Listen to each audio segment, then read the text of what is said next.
আচ্ছা, আপনারা কাপড় ধোয়ার জন্য কি ব্যবহার করেন?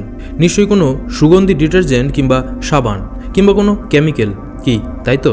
কিন্তু প্রাচীন রোমে এই বিষয়টাই ছিল একেবারে ভিন্ন। সেই সময় কাপড় পরিষ্কার করতে গেলে কোনো ডিটারজেন্ট ব্যবহার করা হতো না, ব্যবহার করা হতো মানুষের প্রস্রাব। হ্যাঁ, ঠিক শুনেছেন, মানুষের মূত্র। এটা শুনতে যতটা ঘৃণ্য লাগে, বাস্তবে ততটাই কিন্তু এটা কার্যকর ছিল। রোমানরা বুঝেছিল যে প্রস্রাবে থাকা অ্যামোনিয়া দাগ তুলতে দারুণ কাজ করে। তেল, ঘাম, ময়লা সমস্ত কিছুই নাকি এতে পরিষ্কার হয়ে যেত। তাই শহরের বিভিন্ন জায়গায় বড় বড় হাঁড়ি রাখা থাকতো, যেখানে মানুষ প্রস্রাব করতেন, আর সেখান থেকে সংগ্রহ করা হতো এই মূল্যবান তরল পদার্থ। রোমান লন্ড্রি বা ফুলোনিকাতে এই প্রস্রাব ব্যবহার করে কাপড় ধোয়া হতো।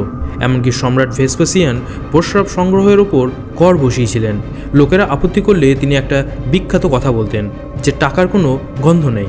রোমানদের কাছে এটা কিন্তু কোনো লজ্জার বিষয় ছিল না, বরং এটা তাদের ব্যবহারিক বুদ্ধির পরিচয় ছিল। তারা জানতো না অ্যামোনিয়ার বৈজ্ঞানিকভাবে রাসায়নিক ব্যাখ্যা, কিন্তু অভিজ্ঞতা থেকে তারা এই শক্তিকে বুঝতে পেরেছিল। আর আজকের দিনে বিজ্ঞান প্রমাণ করে যে রোমানরা কিন্তু ভুল ছিল না।